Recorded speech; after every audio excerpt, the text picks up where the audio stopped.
দারুণ টেস্টি বাটা আপনারা একবার খেলে বারবার খেতে ইচ্ছা করবে। নমস্কার বন্ধুরা, রিনিস ভেজ কিচেনের আরও একটি পর্বে আপনাদের সকলকে স্বাগত জানাই। আজকে আমি আপনাদের সাথে দুই ধরনের বাটার রেসিপি শেয়ার করব, যা গরম ভাতের সাথে খেতে কিন্তু অসাধারণ লাগে। ওল বাটা আর বরবটি বাটার রেসিপি আমি আজকে আপনাদের সাথে শেয়ার করব। তাহলে চলুন দেখে নিই কীভাবে খুব সহজ পদ্ধতিতে এই দারুণ টেস্টি বাটা খুব তাড়াতাড়ি তৈরি করা যায়।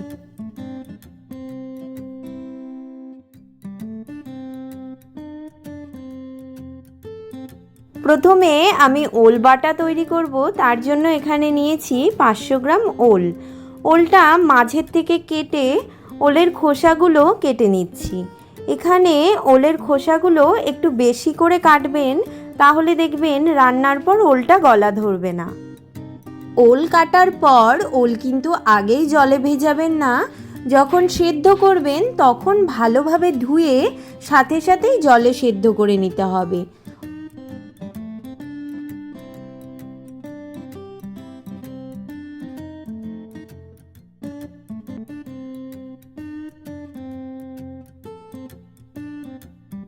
এবার খোসা ছাড়িয়ে নেওয়া ওলগুলো আমি চৌকো করে ছোট ছোট করে কেটে নিচ্ছি, যাতে খুব তাড়াতাড়ি ভালোভাবে সিদ্ধ হয়ে যায়।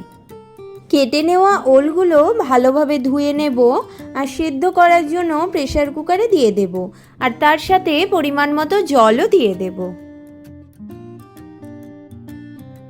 এখানে আমি যতটা ওল তার একটু বেশি পরিমাণ জল দিয়েছি। এবার প্রেসার কুকারে 3টে হুইসেল ওঠা পর্যন্ত ওল সেদ্ধ করে নিতে হবে। দেখুন ওলগুলো কত সুন্দর সেদ্ধ হয়ে গেছে। এবার এর জল ফেলে দিয়ে সেদ্ধ করা ওলগুলো স্ম্যাশ করে নিচ্ছি।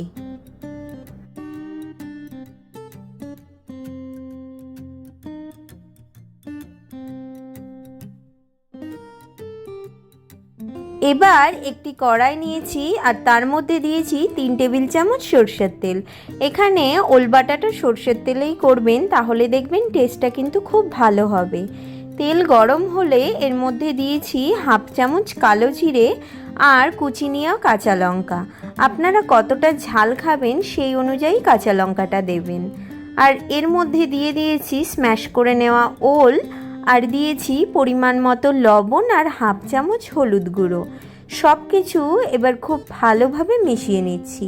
আর এখানে গ্যাসের ফ্লেমটা কিন্তু লো টু মিডিয়ামে রাখবেন। অনেকেই কিন্তু ওলের কাঁচা বাটাও খায়, তবে একবার এইভাবে ওল বাটা খেয়ে দেখবেন, গরম ভাতের সাথে খেতে কিন্তু অসাধারণ লাগে। এই ওল বাটা করতে কিন্তু বেশি সময় লাগে না। মোটামুটি 2 থেকে 3 মিনিট লো টু মিডিয়াম ফ্লেমে রান্না করলেই তৈরি হয়ে যাবে এই দারুণ টেস্টি ওল বাটা। 2 মিনিট পর দেখবেন এই ওল বাটার কালারটাও অনেকটা চেঞ্জ হয়ে যাবে। আর দারুণ টেস্টি এই ওল বাটা গরম গরম ভাতের সাথে পরিবেশন করুন। এবার আমি বরবটি বাটার রেসিপিটি শেয়ার করব। তার জন্য নিয়েছি 1 আটি বরবটি। বরবটিগুলো মোটামুটি 1 থেকে 1.5 ইঞ্চি করে কেটে নিচ্ছি। এবার এই কেটে নেওয়া বরবটিগুলো ভালোভাবে ধুয়ে নেব। আর ধুয়ে নেওয়ার পরে একটি পাত্রে জল দিয়ে বরবটিগুলোও দিয়ে দিচ্ছি, আর এটা সেদ্ধ করতে দেব। বরবটিগুলো সেদ্ধ হয়ে গেলে জল ফেলে দিয়ে বরবটি ঠান্ডা হয়ে গেলে ভালোভাবে পেস্ট করে নেব। বরবটিগুলো কিন্তু পুরো ঠান্ডা করেই পেস্টটা করতে হবে, গরম অবস্থাতেই কোনো রকমেই মিক্সিতে দিয়ে পেস্টটা করবেন না।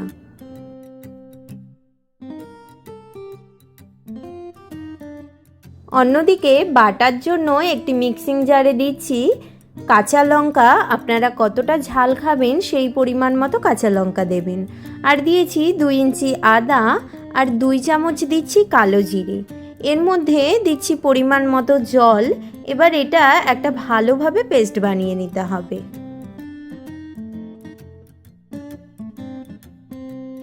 3 টেবিল চামচ তেল কড়াইয়ে গরম করে নিয়েছি। আমি এখানে সরষের তেল ব্যবহার করছি।